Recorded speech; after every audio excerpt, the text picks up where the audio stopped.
let's say, what do you see as the connection between your experience and the wounds, for example? Well, I've been trying to be less less controlling, less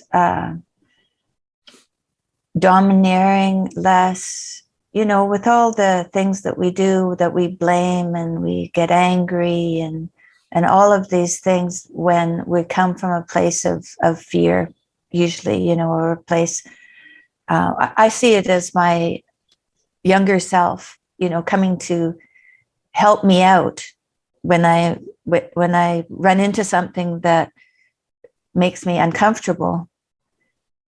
Then I end up, well, so I had an experience just this week that was really new. I was hungry, and where I was so sick, right? I was so sick, and for a long time, the doctors told me I couldn't eat because all I eat is meat, and they said, "Oh, you can't have all that protein because the markers in your kidneys are so high that that's going to ruin your other kidney." So they terrified me. So then I ate less than a pound of meat a day for months and months. I was just starving. Hey, I was just not eating enough. So I was always hungry, but I had myself trained not to eat anything. And then they came back a year later and said, well, no, they did a check of my kidneys as if I was going to give one of my kidneys away. So they did a thorough check to see that it was a healthy kidney in every way. They said it's healthy in every way. You can eat whatever you want. Okay. And so, I've trained myself not to eat. And I've never had this problem before. I imagine someone with an eating disorder might have had this kind of problem where you've trained yourself not to eat. Yeah. So one night we were going out to do a show and we were eating on the bus, and what I was eating was kind of dry and not very palatable. And I decided to, in the middle of dinner, to go and get changed for the show and come back and finish it. In the meantime, Jordan decided to clean the kitchen and he threw my dinner away. He was just trying to be helpful, but he misunderstood what I was doing. Anyway, that didn't matter. So I didn't eat. And then later that night, after the show was over, there were carnivore crisps. We buy these carnivore crisps that are really, really salty, dried meat. Mm-hmm. They're good, but they make you drink a gallon of water afterwards because they're so salty. Anyway, I looked at this bag of crisps and I said no to myself. No. So I denied myself that food for some reason. So the next morning we were in hotels and I didn't have any food in the hotel, but we were going to get on the bus at 10:30. And I thought, well, then I'm going to eat. And it was 10 o'clock and I'd been up at 7 doing Pilates because I have to do Pilates twice a week to keep the scar tissue all organized in my body so I don't have chronic pain from all the surgery I went through. So, I have a pretty regimented life. And so I did all this thing, but now I was hungry. And Jordan called me at 10 and said, do you think we could leave at noon?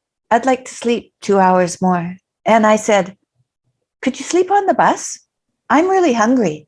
And he goes, no, he said, I'd like to just sleep. He didn't understand exactly. No, he didn't know. He didn't. He was kind of sleepy, right? Yeah. And I thought for a minute, and I thought, well, he's the guy, and he needs to sleep. And so I said, okay. And so I hung up the phone, and this rage went. I was like, hunger will make you feel. Yeah, I was like, what's that? It was really rage. And so I prayed. I thought, oh, this isn't a good thing to have domineering my thoughts right now. So I prayed. I prayed the Serenity Prayer.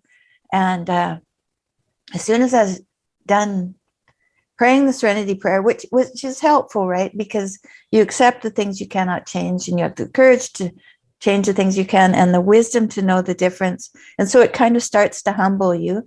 And then I got a text from one of our assistants who said, oh, Tammy, can I go to the bus and cook you some lamb and bring it to you? And I thought, oh, Jordan contacted the assistants after he spoke to me. Mm-hmm. And I can trust him. I can trust him. And, for some reason, I wasn't trusting him. Mm-hmm. Those are long stories, but it makes no difference. It's that this prayer bringing me back to a humble place allowed me to be grateful when to notice the assistant had contacted me, because I'm trying to be present. I'm getting myself back into a normal frame of mind.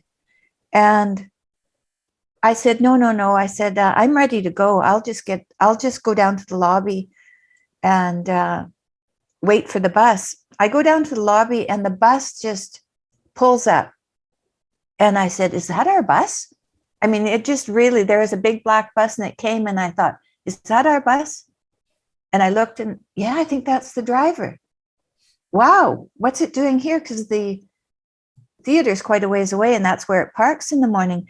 But he was on his way to pick us up and then heard that Jordan wanted to sleep for 2 hours, and he thought it was just simpler to park in front of the hotel without anybody saying anything to him. Mm-hmm. He pulled up and I walked outside and he was there, and I said, I am so overjoyed to see you. I said, it was like a miracle. I was going to get some food, and I got on the bus and I sat down and I put something in the air fryer, and I was just so grateful. It was like a spiritual experience for me, because I was so hungry and I thought I was, completely out of luck. And then as it turned out, the calmness, and then everything just transpired. Like it just unfolded for me. Mm-hmm. And this is like in a 5-minute window. So it was pretty intense. Yeah. And so I wonder, so this is what I've been trying to do. I've been trying to stay as present as I can, to be there when things align for me, and to notice them, and to be, to be grateful for it, because you can always, something can happen and you don't see it because you're thinking of other things. You're not present. And so that happened recently.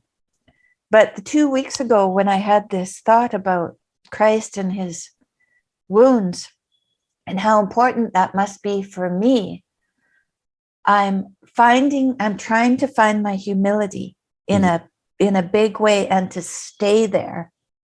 And I need more and more understanding of what it means to be humble, and what the necessity for humility.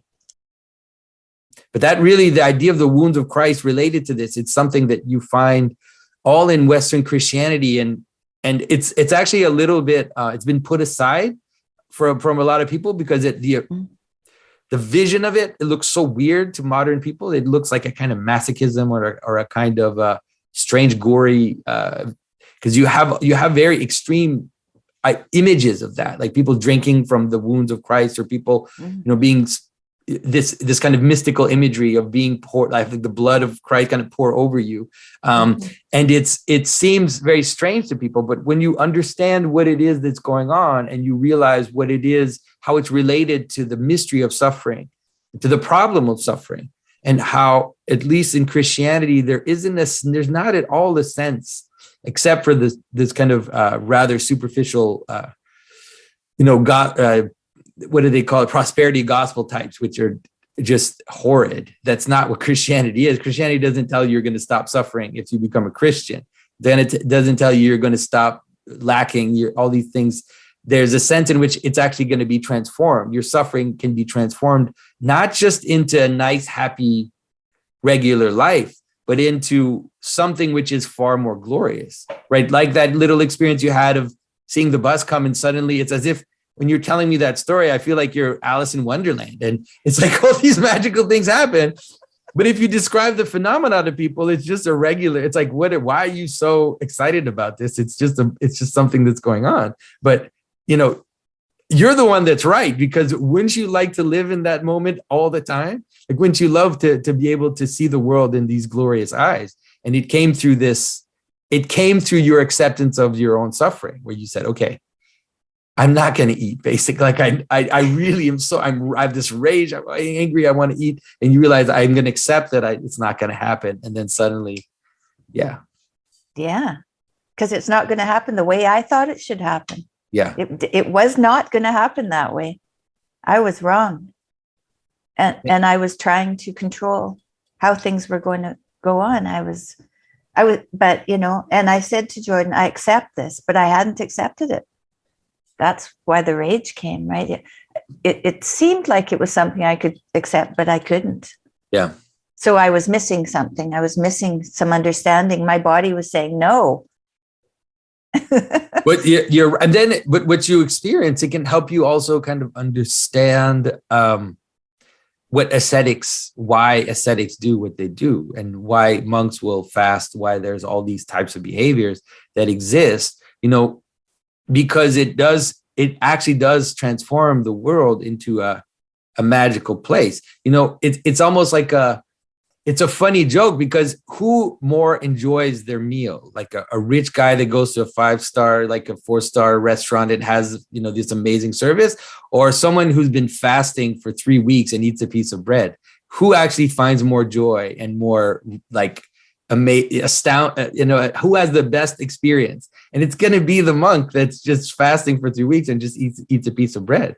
So there's a reality, which is that if we accept suffering and we accept to kind of willfully die to ourselves, the world actually becomes fuller. And that's hard for people to understand, but your little experience is a good version of that. And so you can see why monks would fast, for example, just for that, just to live in a kind of magical world where everything that you end up receiving is like a gift from heaven, because it's little and it's precious, and it has everything in it. It appears more like a gift, let's say.